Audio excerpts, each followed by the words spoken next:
Away we go on the Wednesday edition. Mr. Relevant, I'm Alex Strouf with you. Gruber Law Office, one call outside studio at the Avenue in downtown Milwaukee. The whole gang is back together. And clearly everything's already falling apart. Back and better than ever. Us greeny.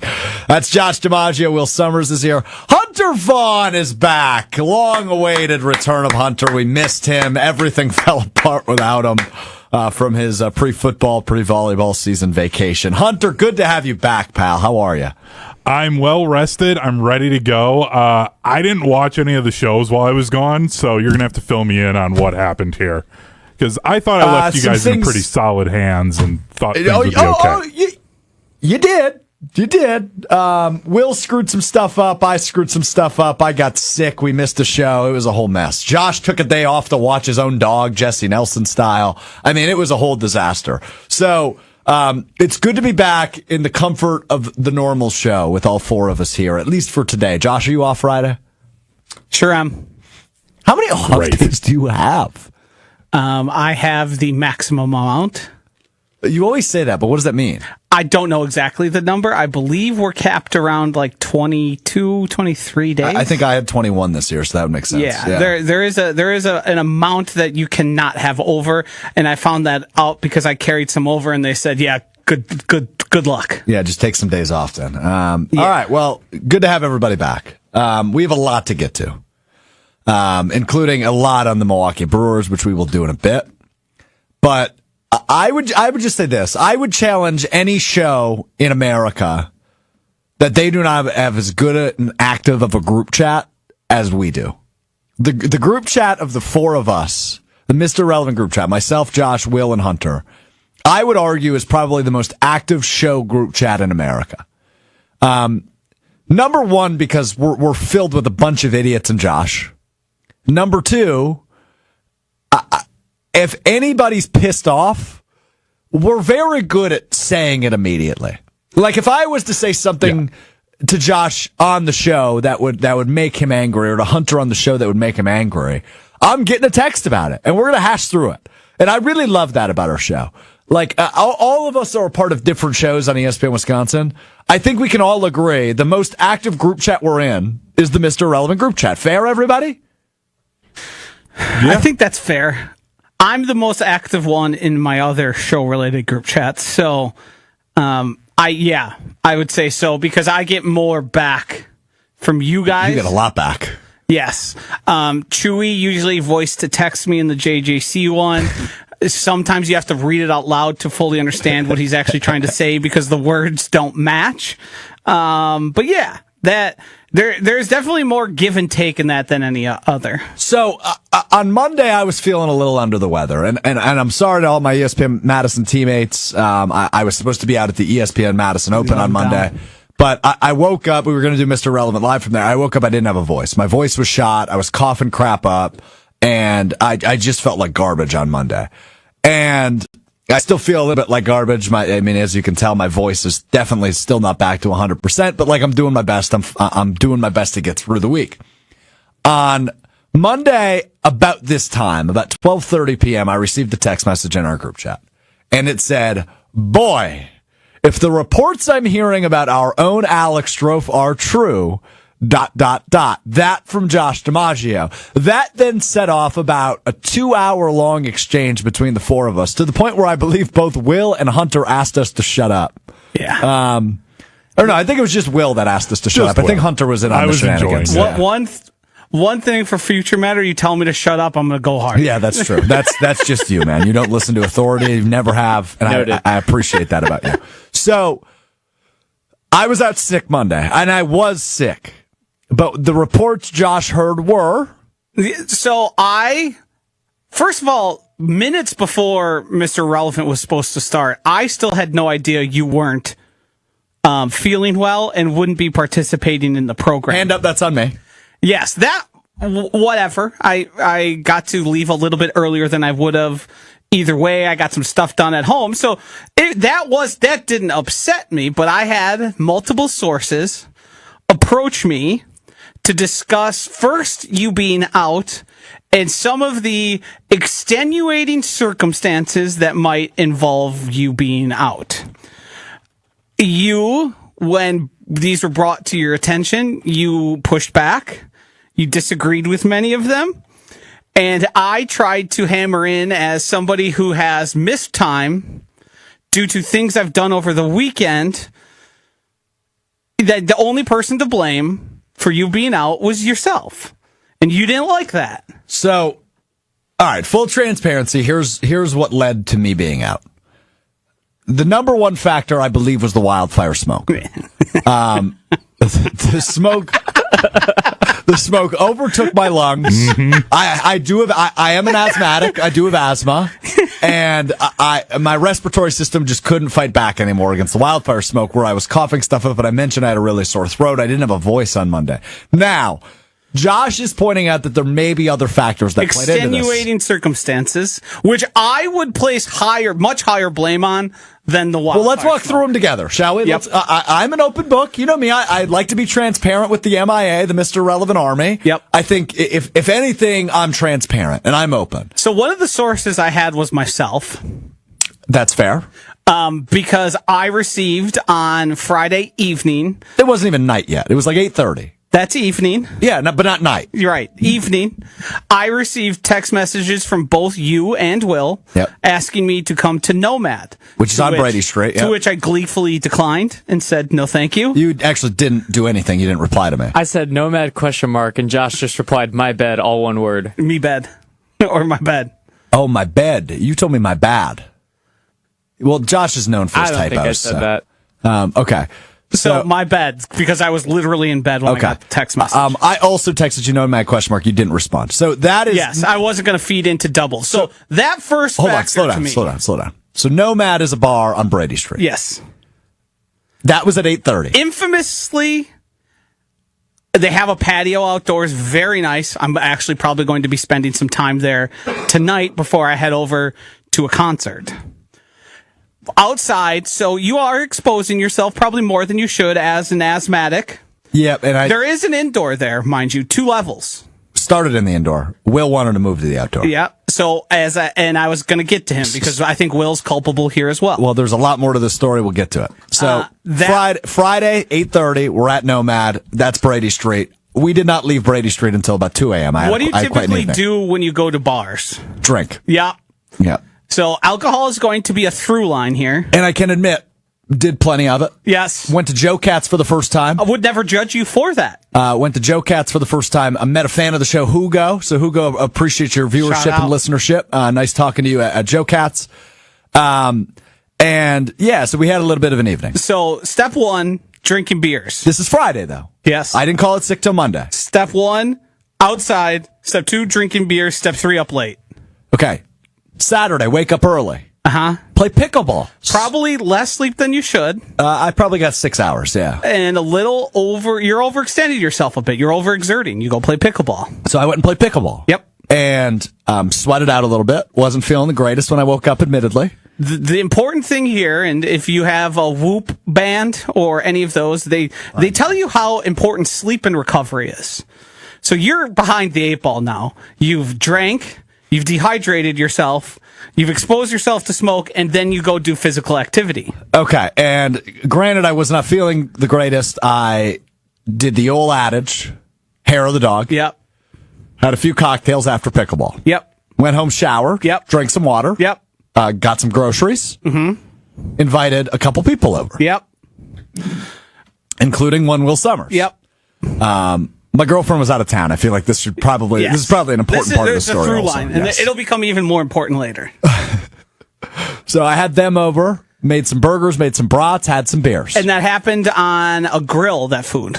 That's correct. So we were outside again. So not only were you exposing yourself once again to the wildfire smoke, you were exposing yourself to the smoke coming off the grill you were cooking at. Okay, so Josh is on my side so far. Another adulterant. And then we went inside. Had some more beers, ate the food, watched, what did we all watch? We watched a few things. Brewers, Family Night, SummerSlam, WWE SummerSlam.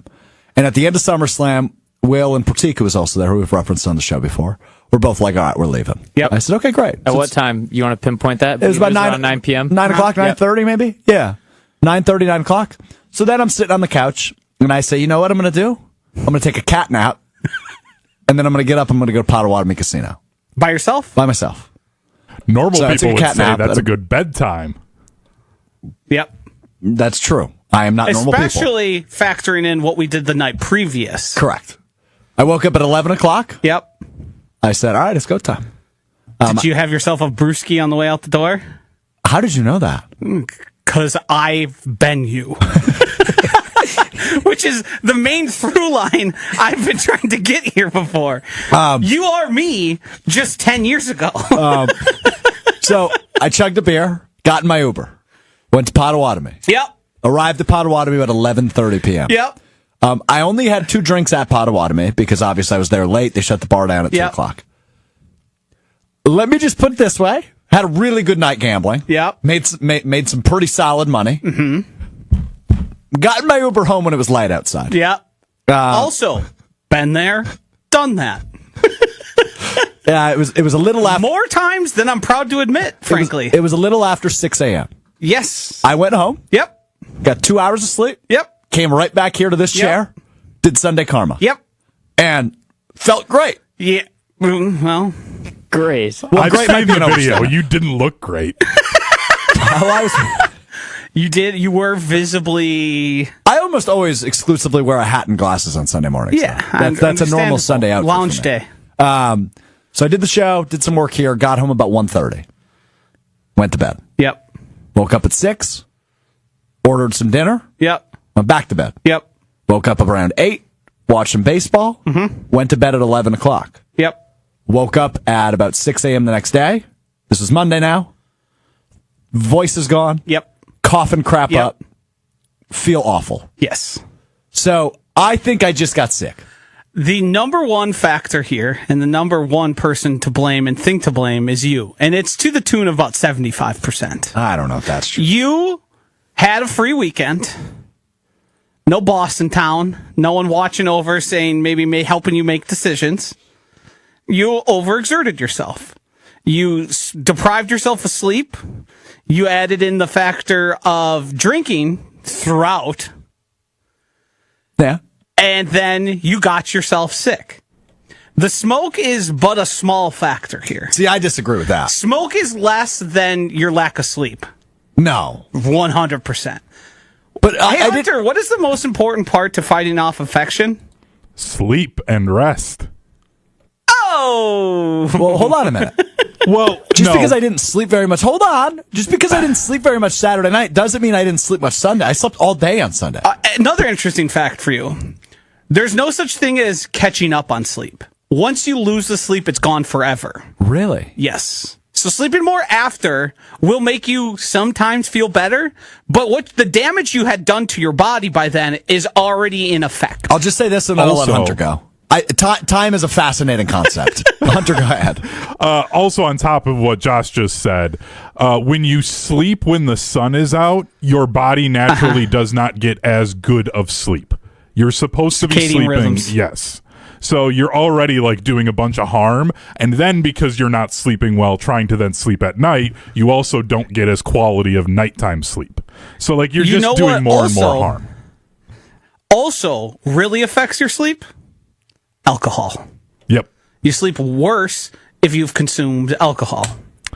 And I am self-reporting as a subject matter expert on 1, staying up all night, 2, drinking too much beer, 3, thinking I can just sleep more after I deprive myself of sleep to catch up on it. I have, on more than one occasion, taken myself out because of my performance on the weekend and had to miss a day or 2 of work. So you are saying to me, Yes. I shouldn't do what I did anymore. No. You can, but you have to be able to say, I'm the biggest factor here. Okay. My big point, though, is your poor girlfriend. Because she has now seen what happens when you are left to your own devices. She can't go. She can't Yep. leave ever again. She can't trust you. You are worse than the dog. Because the dog, she could drop off somewhere else, and somebody's going to take care of it. Dog is fine. Bro, I'll tell you what, You by the way. just showed So you are worse than the dog, and that's not good. I took the dog out before I left, and then I took the dog out when I got home. About a 7-hour gap there. Those 6 a.m. walks are crazy. I've done those as well. Well, you do earlier than that, don't you? Yeah. 'Cause you got to be here by 6 But o'clock. I've also, in spots where I was watching my parents' dog, Oh, sure. you leave the dog at 11, 12 p.m., come back home and well, it's the morning. I might as well take this guy out. Yeah. That's what you end up doing. And you see some interesting things, some interesting folks out. It's definitely more desolate, but the people walking around are either runners or strange people. Yeah, that's all I saw. You deserve 80% of the blame. Hold on, I'm gonna give out my blame. I think there's one person amongst us who deserves some blame that has been reticent to accept it. Go ahead. Will, you got to take some extreme ownership here. I don't understand why. Because we know who we're dealing with here. This is Alex Strouf.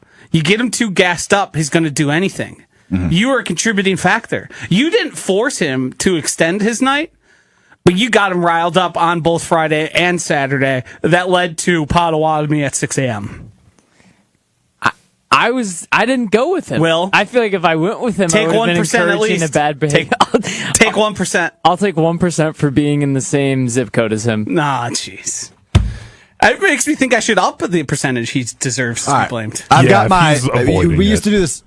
You used to do a great segment on the now defunct Scalzo and Brush Pie program chart of blame, called the Pie Chart of Blame. So I have 100% of blame here in front of me. Hunter, could you give me some background music for this? I've got 6 things written down that I think contributed to me being sick. We will start with the largest chunk. 51% of the blame, I think, goes to wildfire smoke. We're learning nothing here. I believe 19% of the blame goes to Will. Wow. 19. Oh, man. Will, I told you all weekend I wanted to go to Potawatomi. Either A, you could have come with me and been like, dude, we got to go. Or B, been like, hey, I think that's a bad idea, Strouf. You could have. And you did not say that. You said, go win. I guess. Good luck. It is my fault because I should have known that you cannot make good decisions for yourself. Yes. Yep. So it's ipso facto your fault, but I'll take the blame for it. So Hand up. I've got you at 19%, which brings us to 70% total. I've got another 20% on the fact that I pulled an all-nighter. Probably not great for my body. Yep. You can remove the probably. Yeah, just say it wasn't and state it as a fact. So we are now at 90% of blame. Yeah. So I've got 51% at wildfire If smoke. you don't take all 10%, this is a fraud. 20% at the all-nighter. That's 71%. 19% at Will. That's 90%. Okay? I've got 6% of the blame going this direction. To the thrill of winning money, which also contributes to the all-nighter. But I was winning money, and I was like, I'm going to keep winning money. And I did. So I couldn't walk away. Why would you walk away from free money? It's like I was putting in a work shift at the casino. I was winning. So as far as I'm concerned, you're blaming the universe. Yes. I'm blaming the casino gods. So I'm more to blame than you. Yes. You're more to blame than everything other than wildfire smoke and the fact I pulled it all-nighter, but I'm not really claiming responsibility for that. 3% of the blame goes to the alcohol I consumed. Also probably about 4 times lower than it should be. Probably more What than percent of the blame goes towards your girlfriend for leaving you alone? 0. She 0%. deserves a 0.5%. Okay, then I'll give 0.5% to her, 0.5% to me. And that's 100%. So that's what I've landed on. So Yeah. You're 70-80% of the blame. So this is my long way of saying, number one, I'm sorry to my ESPN Madison teammates and our friends at the ESPN Madison golf outing on Monday. It sounded like everybody had a great time and it was an awesome event. Number two, I'm sorry to my body. That Probably sucked. still feeling a little bit today, huh? I mean, I've been waking up the last 2 mornings. I've come to work the last 2 days, but I've woken up and just coughed. Vicks Vapo Rub, forgot how clutch that stuff is. Number two, a humidifier. Never used one before outside of like a normal basement, but like one for when you're sick that I put on my bedside. That's a game changer. Try use it in the winter. Game changer. I was going to say, in the basement, that was probably a dehumidifier. A dehumidifier. Yes. Because it was removing in moisture summer. from the. Yes. Also, speaking of humidifier, I made a comment once when you were working back here at ESPN Madison about how maybe we should get a humidifier because of how dry this office gets. And you called me a nerd and made fun of me for it for a good week. I want an apology. I stand by it. Yeah. No, I stand by that. You should add the humidifier into your winter rotation. Well, it's right next to my bed. It's going to stay there. Yeah. I've been waking up feeling pretty good. We use multiple throughout the house during the winter months. Minus the coughing part of that. So, yeah, I mean, this is all a long way of saying, and you took your funny way of going about it. I think you get sick regardless of the wildfire smoke. I don't. Yeah. I definitely don't. I think it certainly made it worse and exacerbated the issue. I think it caused the issue. I think it might have caused you to miss work, but I think you would have been here Monday under the weather, probably with a cough, probably not feeling great, probably with voice issues. Okay. Got it. All right, so there's my illness talk. Let's get to big topic number 2 of the day, which is you, Joshy. What's up? You're pissing me off. Good. And that's continued for now almost a week. So we've just got to, like I said, we're good at addressing things head on in this program. That's what we're going to do now. So let's date back to last Thursday. That was the MLB Trade Deadline. The Brewers do nothing sexy.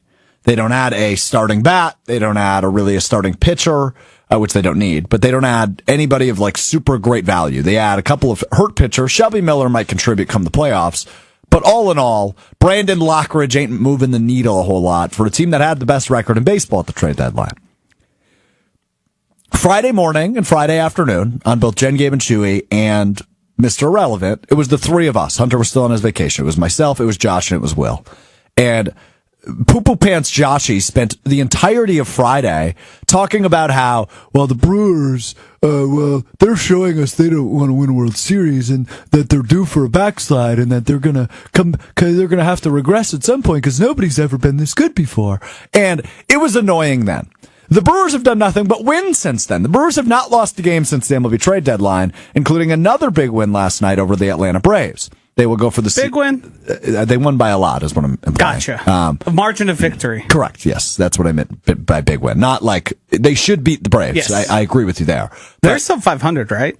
If they're not, they're right around it. They are a very underwhelming team this year. But the Brewers going for the series sweep later today on Wednesday when we record this. But the Brewers have done nothing but win. And Joshy lit the internet on fire. I believe it was Monday, the day I was out. I think so. When you said on Jen, Gabe, and Chewy, and I'll allow you to make your point for yourself, but just to sum it up real quickly, it was effectively no team is doing what they're doing. They are not going to continue doing it. They are going to regress and underwhelm at some point, right? Is that fair, pretty much what you said? Yes, that for us to have the expectation of what we've seen for the past 60 games to copy and paste it throughout the rest of the season, I think would be a fool's errand, quite assumptive, or you're making assumptions there, and that regression, because of the amount of data we have around baseball and its long history, would tell us it is highly unlikely that there wouldn't be a course correction at some point here. So here's what pisses me off about that. Yep. Is I'm going to give you 3 analogies right off the rip. Oh, it's a triple analogy? Triple analogy time. Because I think this is indicative of where your head is at, and I don't think it makes a lot of sense. Analogy number 1. Based on previous Powerball lottery winners and numbers, can you predict tonight's Powerball drawing perfectly? One, that's an erroneous argument. One is a lottery. One is a game played with, if not the exact same rules, many of the same rules. Sure. Yes. But I guess my ultimate point is you are relying on past history to dictate what the future holds. Well, you're a baseball guy here. Let's have a baseball guy talk for a second. Let's do it. Is not previous history of the sport the most important factor in like determining the sport? Don't you rely on, in baseball, more than any other sports, things that have happened in the past to tell us about the current and future? That's a loaded question, but I will say baseball is a game of slumps. It's famously said that if you succeed 3 out of 10 times, that's great in the sport. That's Hall of Fame level. There's a lot of highs and lows. I personally experienced a lot more lows than highs. Yes. But yeah, it's a game of waves. You're going to get hot, you're going to get cold, and it's impressive and seems nearly impossible how hot the Brewers have been. National media, we have Big Cat tweeting about how the Brewers just won't lose. He's a Cubs fan. So yeah, I mean, they haven't hit a cold streak since the first week of the season. And I guess what I'm not trying to say, because I think it would be incorrect, is I'm not saying the Brewers are going to play at this level for the next 2 months. Well, to be fair, you did say that. I think they're good enough to win a World Series, which I don't think you think. I think they are going to have a good shot in the playoffs. I would say the team lacks the necessary depth to... When the game changes in the playoffs. I agree with that. Same thing they say about like basketball. But I think it does in football a little bit, not as much. Hold on, I want to finish my analogies. I was really proud of these. Well, the first one was as bad of analogies I've ever heard. I think we're only going to get better. We're only going to get better. So that was, we're going, right. from worst to best. We're building confidence with analogies. What'd you have for dinner last night? What did I have? Just some chicken and rice meal, I believe. Okay, so history tells me you will have chicken and rice only for the rest of your dinners for the week. Again, not. Yeah, that one's bad. You got worse. Seems a bit extreme. And also, you're making my point by saying if you have it once, you're probably going to have it a lot more, which would then rely on me saying historically, if I'm somebody who has it today and had it in the past, I'll continue to have it in the future. So your point is they're winning baseball games. Doesn't that mean they should win more baseball games? No, the point is that I can use previous data to tell us things are likely going to happen the way they have in the past. I'm flipping a coin. That's a tails. That's a tails. And that's a heads. What's the next flip going to be? You realize random chance and 50-50 is different than a sport. When you play a game, the Brewers facing the Braves today. Yep. Sportsbooks give you a number. Correct. Odds to win. Yes. Is that not indicative of, based on the matchup, one team is more likely to win than the other? Yes, but you are pulling from flipping a coin. But you are pulling from previous data. And I guess the point I'm making with the coin I'm pulling from previous and current. Despite the fact that I flipped it 3 times and 66% of the time it was a tails. So the important thing I've learned here is you don't understand what I'm trying to communicate at any level. That's what I've learned. So communicate it. And it's going to be very hard for you to understand it because you think a flipping of a coin. Yeah, it's a 50% chance no matter what. And baseball are similar. I think that the team has proven to you this season. When the Packers play the Browns, is it 50-50 to win, or are the Packers more likely to beat them? Any given Sunday, Joshy. Yeah, exactly. You realize the folly in your statement. There was a lot of things you could have said there, and you chose none of them. So, you're right. I'm trying to be a dork. But I guess my ultimate point is, I don't like the philosophy of going, hey, back in 1998, this team did this, so that means the Brewers can't win. When all they have proven to us all season long, any baseball fan in the country, I don't care if you're a Red Sox fan, if you're an A's fan, if you're a Mariners fan, if you're a Cubs fan, what the Brewers have proven to us is this is a very good team and a very well-managed team that finds creative ways to win baseball games. And I don't think it's dependent on what they did in 2018. I don't think it's dependent on what they did in 2021 or did not do. It's a new season. It's unpredictable. That's the beauty of sports. I can't sit here and tell you who's going to win the World Series, but what I can confidently tell you is the sample size we have this season, the Brewers have proven they are good enough to compete with anybody. There's two main things here. Just because you don't want to believe something doesn't make it any more or less accurate. Because it offends your sensibility that I say this is an unsustainable way of winning at this rate, at this frequency, does not invalidate my point because you choose not to believe it. Baseball and its history is indicative of the entirety of the sport. It is the sport that relies on its numbers. Hell, a batting average is what you did in the past. Correct. But that doesn't mean you can't hit a home run if you're an on-base percentage is about what you did in the past. Okay, and it is the rules that vary dictate that sport. So me applying what's happened previously in the sport is not invalidated because you choose not to believe it. But you saying that is directly contradictory of what Andrew Vaughn has done this season. He stunk for 7 years in Chicago, and he comes to Milwaukee, and he's just in a better environment. He has better hitting coaches. Like, I don't think that's fair for this year's team. I don't think you can look at 2018's lack of success and maybe disappointment when they didn't make the World Series. I'm gonna cut you off here because you're kind of going into my whole thing. So one, I'm gonna start this discussion. I'm gonna school you up a little bit. Oh yeah, I like this. One, I'm gonna start by saying the Brewers are very good. The Brewers are one of the best teams in baseball. Time out. It's good to hear you say that. Continue. I've said it. I was one of the first people to say it on these airwaves. Not this show specifically, ESPN Wisconsin as a whole. I've been saying it for a long time. And I fear that's been lost into this whole discussion. So that's why I have music here, a little power hour from Hunter. And it's going to play some music, and at 60 seconds, there's going to be a change of music. And at that 60 seconds, no matter where I am in my discussion, I'm going to say the Brewers are very good and one of the best teams in baseball. Because it seems like people have misunderstood what I'm saying as to them being bad. So let's start here. At 69-44, the Brewers are 25 games over 500 in their 113th game of the season, the fewest number of games needed to reach that mark in franchise history. The Brewers are 44-16 over their last 60 games, a rate of winning of 73%, the best 60-game stretch in franchise history. Since 2000, only 10 teams have won 44 or more games in a stretch of 60 games. For those doing math, that is 1% of teams over the course of 26 seasons. Prior to that current 60-game hot streak, the Brewers had a 25-28 record through 53 games, a 47% win percentage. In the modern era, starting in 1886, only 11 teams have recorded a 70% win percentage or better for an entire season. Most recently, it was the Dodgers in the COVID-shortened season.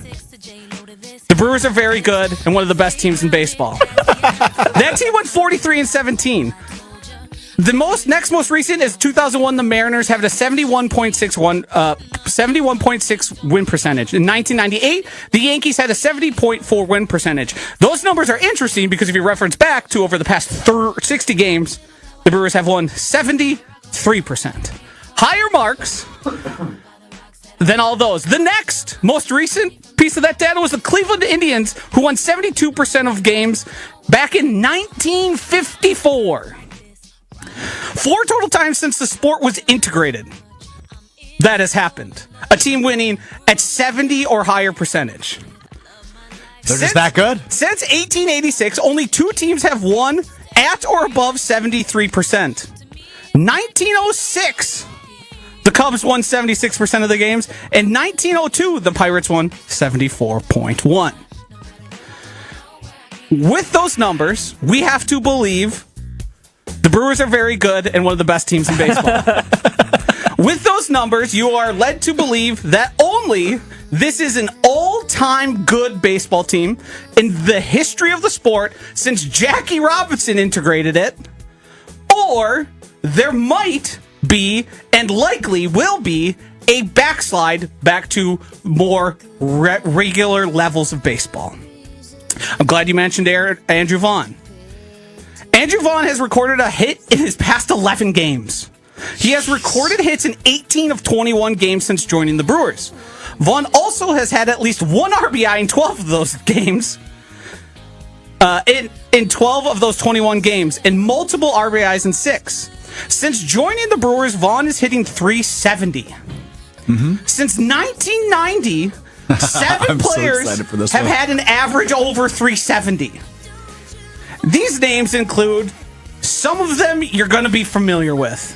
Ichiro, know who that is. Yeah. Nomar Garciaparra, Todd Helton, Larry Walker, Tony Gwynn, and Andres Galarraga. The Brewers are very good, and they are one of the best teams in baseball.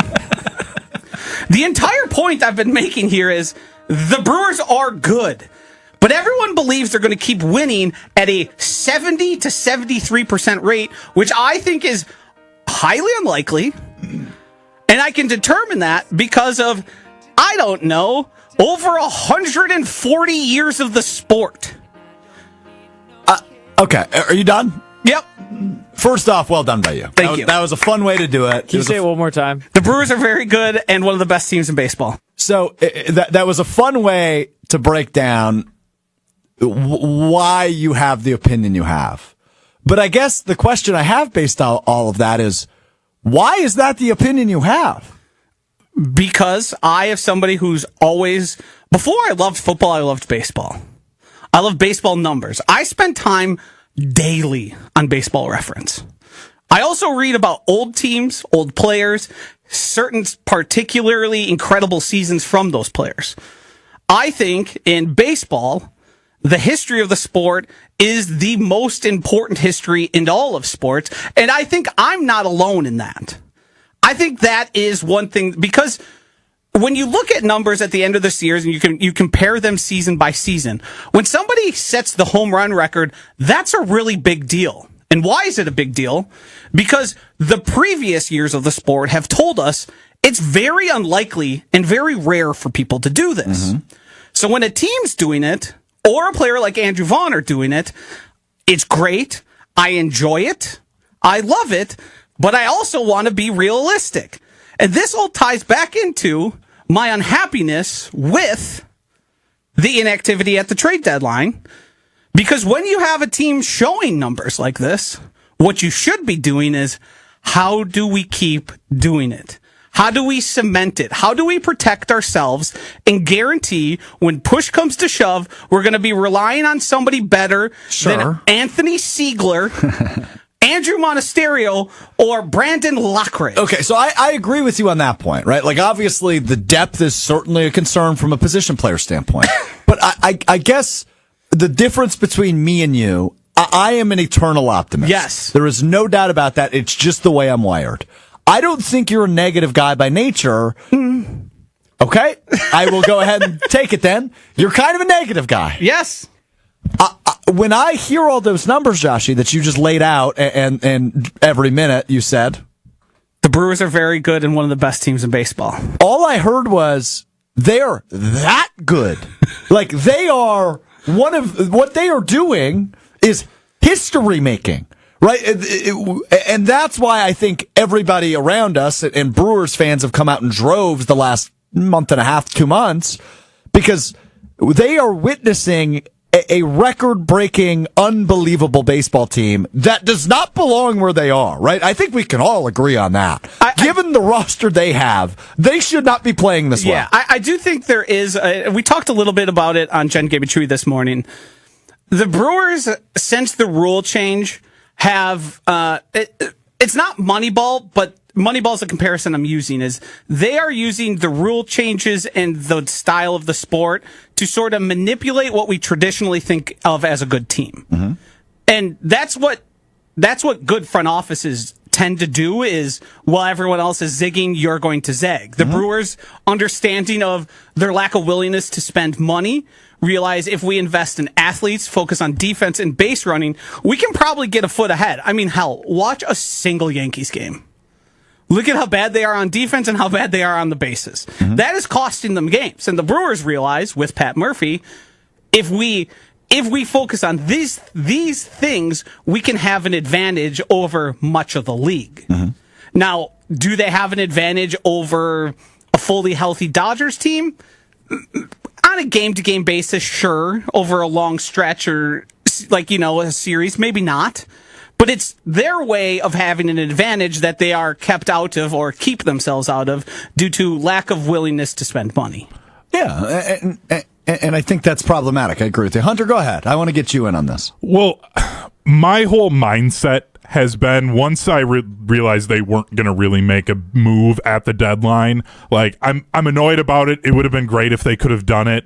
But I also had to remind myself that if they went, now I just did the math, if they go 500 the rest of the year, they will win 93 games. Like, they could fall off to being a 500 team the rest of the season and they'll still win 90 plus games. Like, yep. I'm just having fun. I just want to enjoy the ride. So that's the only reason I'm annoyed with you, Josh, because I'm like, can you just shut up and let me have fun?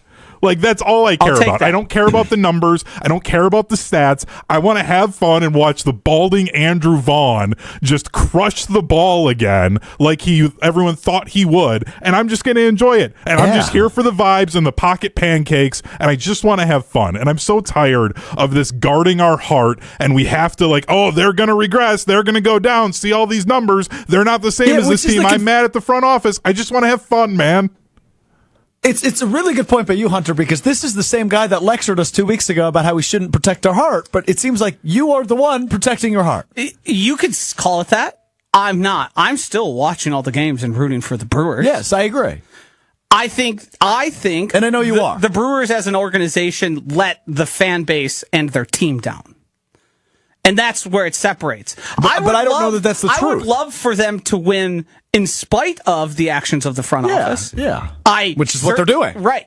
I am certainly going to continue to root for them as far as they make it. And I said on this show, I would love nothing more for us to spend an hour on Mr. Irrelevant saying how wrong I was. I would because love that too. means I get a World Series. Something that's never happened here. Even if they win the NL, you're wrong. I think to a degree, yes. Oh, come on, But Josh. I think you have to, you just said, this is all-time good baseball team. Actually, you know what? Will made the most obscure reference in the aforementioned Mr. Irrelevant group chat yesterday. He sent a picture. Yes. I believe it was of Dennis Rodman, correct? Scottie Pippen.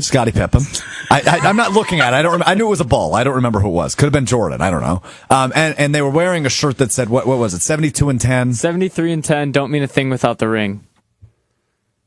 Which was referenced in the Last Dance documentary. I thought it rhymed.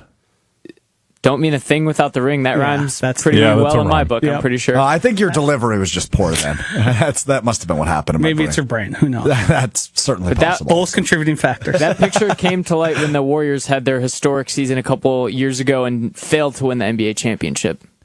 Right. I think the city and fan base can call that a massive win, winning the NL, taking home the NL pennant and going to a World Series. If you lose in the World Series, it is what it is. It's a single series.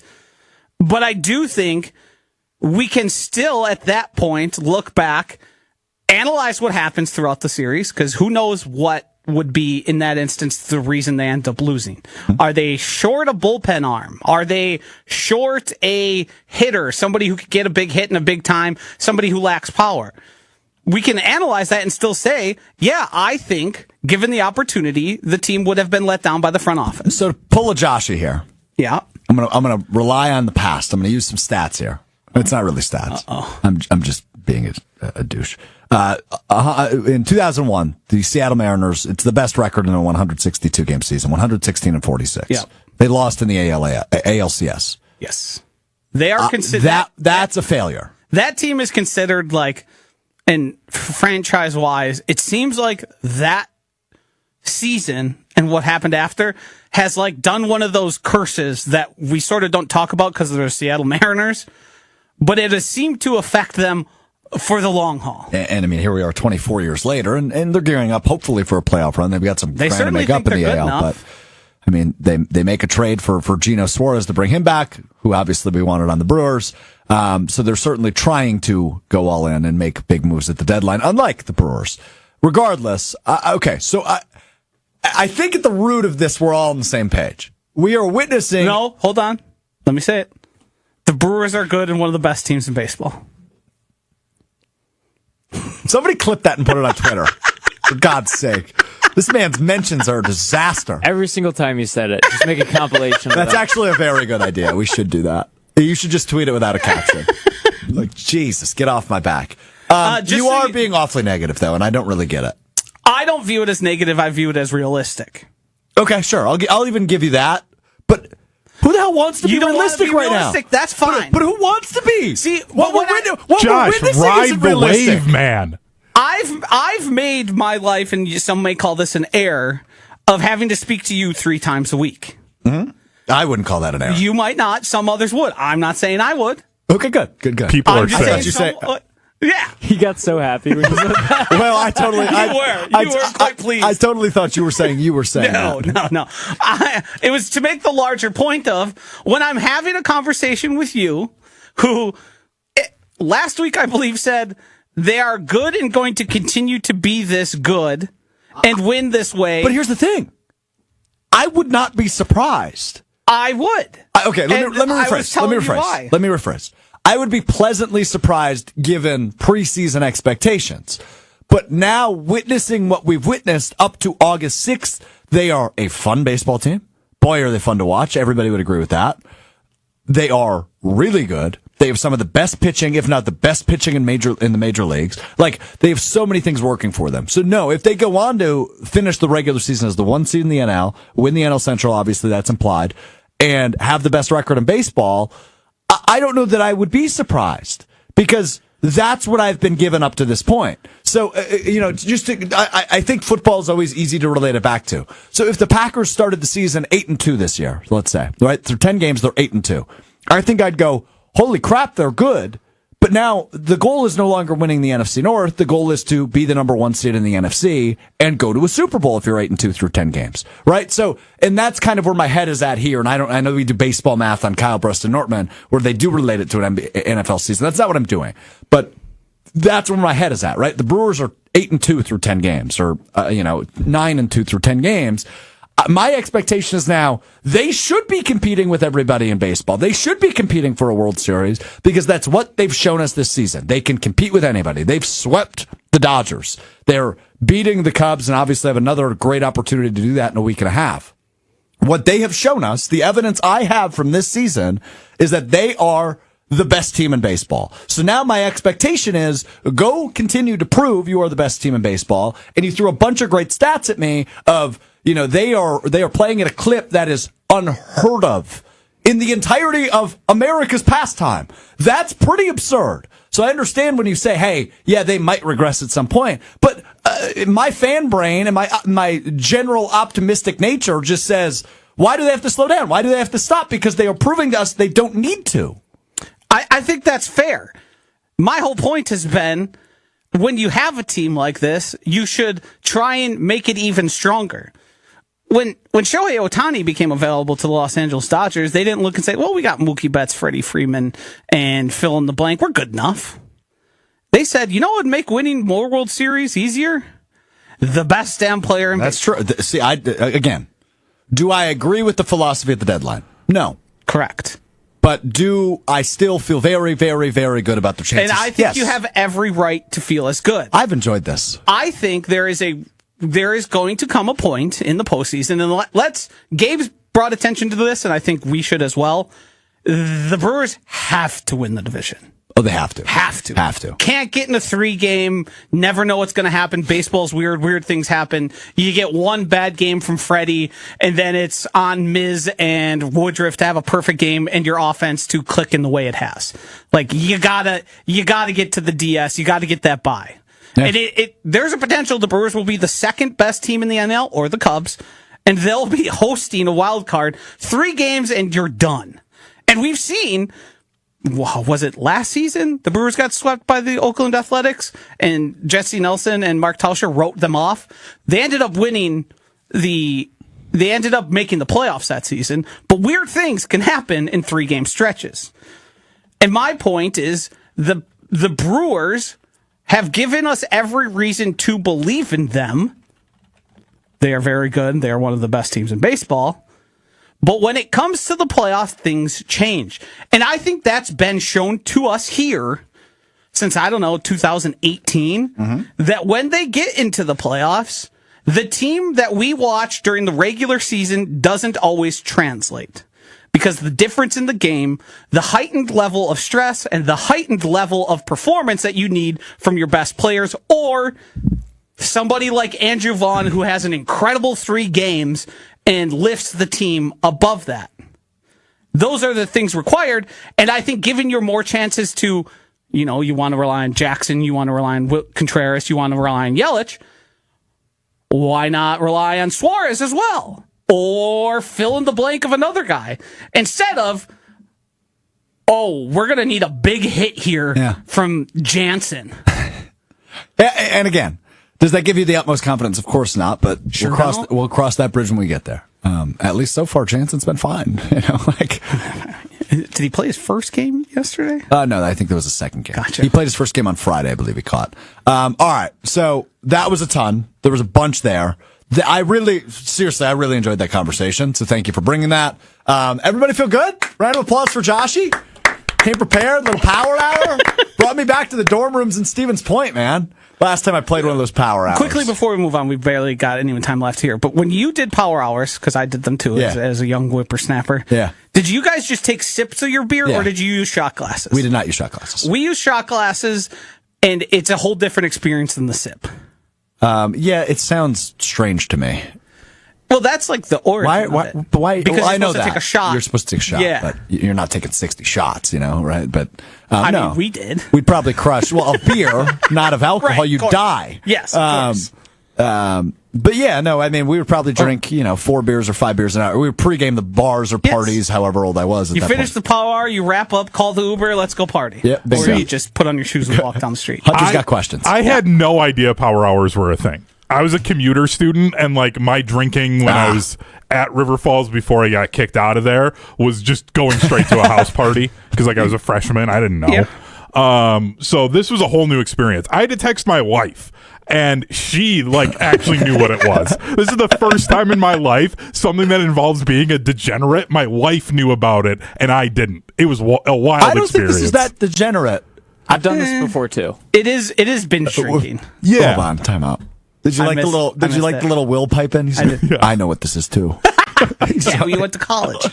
He just wants to be included. I do think that may be, and now all of our experiences affect how we are, but that's the one time my not so savory behavior has paid off in my professional life, where I was able to use the power hour. Because what is beer pong doing for me? Correct. Flip cup. Correct. I'm Team Josh on this one. Power hours were the best. All right. We've got a ton to get to still, and we've got 8 minutes left, so we'll see how we do here. Will, it's your time to shine. It's time now for Will Sommers Wednesday Week in Review. He runs us through the past week of headlines. There's been plenty of them, including a lot of the Brewers winning. I don't know where he's going today. He hasn't told me. He's going to do his Chris Berman impression. He's going to lead us through Will Sommers Wednesday Week in Review.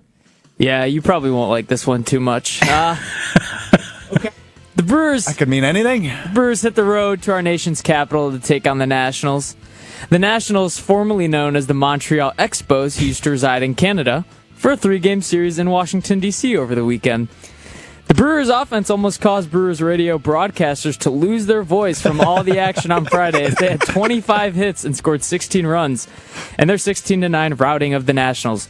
Blake Perkins had 2 sick home runs, and William Contreras nearly became nauseous running around the bases as he finished 5 for 7.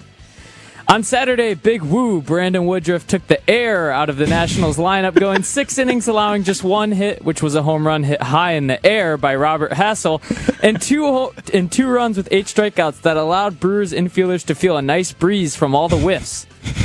Offensively, it was clear Christian Yelich wasn't up late the night before and came ready to perform, going 3 for 4 with a home run to power the Crew to an 8-2 win on Saturday. Despite already having the series wrapped up, the Brewers still showed up to work. Bryce Terang cleared the air about his power production and hit 2 2-run home runs. With the Brewers up big, DL Hall had a little bit of a frog in his throat trying to close out the sweep. And despite probably not needing to show up with a 14-3 lead, Grant Anderson did not make any excuses and closed out a dominant 3-game sweep for the Crew. With your Brewers baseball, Mr. Irrelevant weekend recap on Will Sommers. That was good. Good job. That was really good. Yeah, that was really good. No excuses. Wildfire smoke ruined my lungs. Have we checked on Lane Grindle and the Crew? Yeah, how are they? Well, they're not here. How their voices are doing, because baseball parks are outside. They're not in Wisconsin. Right. But there's no wildfire smoke in Atlanta. They are more south, yeah. Yeah, I was in North Carolina, had no smoke. No air issues at all. Okay. That's did it not make its way to the nation's capital? Did they have? I actually read an article that it was worse in Washington, D.C. than it was anywhere else. my point exactly, because famously, smoke travels. Well, I'm a huge Lane Grindle guy. All right, I'll give that to you. That was good. He spent a lot of time outside. He was talking. Let me text him. Actually, I don't think I have Lane's number. Do you have Lane's number? I do. Could you text him, or would that be weird? We're not going to That'd be text him so and be like, weird. "Hey, how's your voice doing?" He sounded great last night. We've got a long layered bit we're doing on the show. Yeah, but I think so. I here's the thing with Lane Grindle. Number one, I've said this a few times in the last few weeks. We are so blessed in the state of Wisconsin to have great play-by-play broadcasters. I think Lane Grindle, who does the Brewers radio with Jeff Levering and Josh Meyer, I think Lane Grindle is the cream of the crop, man. I think he is so talented. I think he does such a great job. I just think he is a phenomenal broadcaster, like one of the best in the game. And I've been tweeting that a lot recently. And he has no idea who I am, so I think he finds it odd. What's wrong? Will just made a noise in my ear and I have no idea why. Do it again. On the air. No, do it. An accident. No, do it. No. It seems like he was trying to tell me I was doing something wrong. I don't know. Was Josh doing something wrong? No, I was going to say something to him, but then I forgot. You didn't forget. You're just being a wuss. Do you guys expect me to remember everything that I'm going to say? You know how my brain works. Yes. Given the line of work we do, I would prefer you have something to say always. Yeah. No. It's a key component. Me and Josh are on the same team. That's how you know you screwed up. All right, Hunter. Let's fly through One Word Wednesday. He's got a quick list of topics. We will respond to those in one word. Let's go. The NFL has banned smelling salts and ammonia packets because they can mask concussion symptoms. Yeah, annoying is my word here. Brad Nortman told a great story yesterday on KBN about Mike Tolbert, the former NFL fullback running back. He would fill a bottle with smelling salts and like puff it in your face, and he'd call that booga sugar, which obviously is a reference to a drug. Yes. But and Brad didn't know that was a reference for cocaine because he just walks around blissfully ignorant. But I hate this. I love the pregame, like when people are mic'd up taking smelling salts. I think it's hilarious. Annoying is my word. I'm saying optics. I do think there is a degree here where there seems to be some evidence it can affect concussion testing. But I think the big problem is, as we watch a youth sports commercial here on the TV, is this has popularized the smelling salts. You see younger and younger kids doing them. And I think the optics of somebody on the sideline cracking something, taking a deep inhale, making a face, is not necessarily the best look for a league like the NFL. I'm going to go safety. I'm glad the NFL is taking the proper precautions to keep the players safe. Starting this weekend, we have football every weekend until February. I would like to swear. Which one would you use here? It would be two words. I'd go F yeah. Like, no, heaven. Heaven's my word. I'm so happy. Gridiron. I'm fired up. I'm going to go TVs. It's time to get your double TV set up. Good call. College football Saturdays. Speaking of TV, maybe Hunter's going to mention this. Okay. But no. Our precious Red Zone. Yeah, moving to ESPN. Yeah. Big deal. Is it going to be free? I don't know if it's part. I guess probably on the DTC product. Yeah, Yes. I think like ESPN Plus might be going up a little bit. Yeah, we'll see. We don't know all the details yet, but we do know Scott Hansen will be back, which is great. I texted this in our group chat that we've talked about, and I need to bring it on the air. While I was in the Washington, D.C. airport, a gentleman was taking the loudest dump that I've ever heard while actively talking on the phone. Is that the most disgusting thing you've ever heard? Yeah, but my word here is etiquette.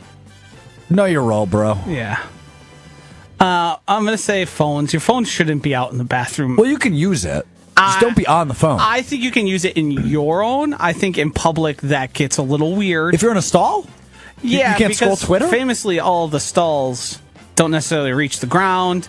You just put your phone away, get your business, and get out of there because there's probably somebody. It's true. It's an airport. Who could also be using that said stall. So do your business, get it moving. I'm going to go multitasking. You never know. It might have been an important phone call. You can't really control when you have to go to the bathroom. So, credit to him for powering through and finding a way to do both. One last one here. New coping method from Chicago Cubs fans on Twitter has been them saying that the Brewers are winning through devil worship. That's the best form of coping I've ever seen. Yeah, excuses. It sounds like they're out of them. And I love that because they swipe the manager and Craig Counsell. They spend all the money in free agency this year, and they stink. Well, they don't stink, but they're 4 games back after being 4 games up a month ago today. I'm going to say unplug because it feels like the Cubs are not far away from accusing us of cheating, the Brewers of cheating, and unplugging the system and just saying we're done with it. You know, back in the day when you're playing someone in Madden, you're beating the heck out of them, and they would just get mad and turn the system off instead of finishing the game out? That's where it feels like we're getting to. I'll go delusional. It's a typical Chicago sports fan reaction. Well, how would you know? No experience there. I'm not a Cubs fan. Hey, thanks for Andrew Vaughn. Welcome. Thanks for Andrew Vaughn. All right, time now for What We Missed, What We Learned. That is presented, of course, by our friends at Door County Distillery, locally produced, handcrafted, award-winning spirits made locally in beautiful Door County. If you're heading up to Door County the rest of the summer, make sure you stop in north of Sturgeon Bay in Carlsville for the tours and the tastings. Door County Distillery is also attached to Door Peninsula Winery, so it's an awesome experience if you're going there with the missus or you're heading there on a bachelor party, bachelorette party. You got to stop in. It's really cool. Exclusive product. But if you're not heading to Door County, bring Door County to you. Family reunions and graduation parties and send-offs and tailgates and all the in-betweens. Obviously going on this type of year if you're spending time outside with the wildfire smoke. Grab some bourbon, grab some rum, grab some vodka, grab some brandy for your old fashions, whatever you need. Door County Distillery's got you covered. They're delicious. They're award-winning and they're local, people, right? The great thing about Wisconsin is we love Wisconsin. So support a Wisconsin business that does it right and does it better than anybody else. You can check out their website, doorcountydistillery.com, to find the retailer nearest you. They have a really cool search tool. If you're looking for their bourbon or you're looking for cherry brandy or whatever you're looking for, you can click what you're looking for, type in your zip code. It'll show you the retailer nearest you, and they're available all over the state of Wisconsin. In liquor stores, grocery stores, etc. Milwaukee, Madison, Green Bay, wherever you're at, Door County Distillery is near you. So make sure you check out that website, doorcountydistillery.com. All right, want to hit 2 things really fast. Need to confirm with Hunter he has the video. Do you have the video of Matthew Golden with Kevin Clark? Of Jordan Love talking about Of him, Jordan yes. Love, excuse me, talking about Matthew Golden. Thank you for the correction. Do you have it? You do have it? Yes. So let's hear from QB1 with Kevin Clark of ESPN on Matthew Golden. Quick hitters, most impressive newcomer so far. Matthew Golden. Take me through what makes him special so far. Man, I think he's shown up since day one and just really shown his play style. Shown what he's all about. I think he came in really polished and has been making plays since day one. He's got very aggressive hands. He's a smooth route runner. He's got speed. So I think for him, it's just continue to understand the playbook and wrap his head around everything that we have in, because we have a very deep system. But when you can see when he knows what he's doing, he's feeling confident. He's been playing lights out. So he's going to be a stud. Lights out, he's going to be a stud, man. I love to hear that reassurance and that confidence from now what you could argue is a veteran quarterback entering his 6th year in the NFL in Jordan Love about the rookie wide receiver Matthew Golden. The hype continues for him, and I think it's well deserved. He is such, obviously a golden star on an offense where they need one of those. In a wide receiver room where they need a true number 1. And to hear Jordan Love speak so highly of him is great. Also, when you have options, right? Like Aaron Banks is a newcomer, technically, at left guard. Nate Hobbs in the defensive backfield is a newcomer who obviously will miss some time here in the offseason. So to hear that confidence out of the quarterback, good to hear. I'm not going to sit here and predict he'll have a 1,200-yard season, but obviously good reports are good to hear. If you won't, I will. I've been percolating on this take for a while. I tweeted it out today. Uh-oh. I believe Matthew Golden is going to lead all Packers wide receivers in snaps, routes run, and targets, and he will be the first 1,000-yard receiver since Devontae Adams in 2021. Okay, so no tempered expectations for Joshy when it comes to Matthew Golden. Love to hear that. I want to get to this real quick, then we'll get to what Will missed in terms of Josh's vocabulary. He's got options today, people. Joshy's been on one today. Listen to this. This one on Twitter I read today. So the Commanders and the Patriots are doing a joint practice today, and they got into a scuffle, as teams do in joint practices. Something you don't see in every joint practice is the head coach jumping into the scuffle. Mike Vrabel of the Patriots, the head coach, jumped into the scuffle, got out of the scuffle, and was bleeding from his face. Good. Football guy. He's awesome. I think that's going to be a frustrating team to watch because They might be okay. I think they're going to be better than we expect, and it's going to be largely because of Drake May. But I also think he's a culture improver. I don't think he's a win at big time level head coach. Okay. Which I think probably the Patriots need. But he's a little bit of a blockhead. Yeah, I don't know that that's unfair. I think he does things actively that decrease his team's chance of winning. Sure. And it's all to prove a point and how tough he is. He is tough. I mean, he would win the head coach battle royale, right? You'd take him? So Him and DC. Dan Quinn? Dan Campbell. Or Dan Campbell, excuse me, from the Lions. Okay. Not Dan Quinn. Dan Quinn might be in like the final five. yeah. But Texans. D'Amico Ryans. Yes. Yeah. Probably Ben Johnson. Shut your mouth. Yeah, that's probably the end of the list. He's a pipsqueak right along with Yeah. Matt LaFleur. Him and Mike McDaniel are getting thrown out of the ring together, you know. Yeah, D'Amico Ryans would be in the mix too. Yeah. Okay, that's good. All right, we'll wrap up the show as we try to do when everybody's here. If Josh isn't here, we don't have a lot of extra vocabulary words, so it's hard to do this segment. I did use a word that I don't think exists today because I got hung up on the air on one. I don't know if Will caught on to it. I don't know what you're referring to, but let's see what Will missed in terms of Josh's vocabulary. Yeah, I didn't write the sentences for today. I pawned them off to someone else, so we'll see what they say. But the first word is erroneous, which means wrong or incorrect. Wait, what do you mean you pawned it off to somebody else? Strouf's argument that Will should be blamed for 19% of him not being able to control himself is erroneous. Oh, wow, I didn't write that. Yeah, someone else. Crazy. All Somebody right. else wrote that. Got it. The other word was folly, lack of good sense, or foolishness. Strouf committed many acts of sheer folly over the weekend. Oh, nice sentence. Mm-hmm. Glad you didn't write it, though, because you would never say did that not about write me. it. Yeah, you wouldn't say that about me. I'm appalled. Wow, good word by you. Is that it? Whoop. Okay, got it. It's good to have everybody back together. It was a fun show today. Really enjoyed our Brewers conversation. Really didn't enjoy breaking down my illness and how it was likely self-induced. But hey, we're back and better than You ever. loved it. We were talking about numero uno. I honestly I didn't because I don't want to admit that that's the case, but it's probably the case because I felt like crap. Both Because heaven actually, forbid like, you take a little bit of ownership. Man, that's just awful. You Yeah, that's offered true. a meek, I believe it was on Tuesday, defense of I was joking, which I think was you coming to the realization. Dude, the wildfire smoke thing is obviously a bit. I think you believe it more than you want to. I agree and with that. blame it more than you should. Yes, okay, I would give you that. But Yeah. I would say, like, I was having trouble breathing starting last week. So, yes, what was the word you used? It exasperated it? Exacerbated? Yeah, I used that word. Did I use it correctly? Exacerbate? Exacerbated. Hey, let's end the Talk to you show. on Friday. Well, what's that word?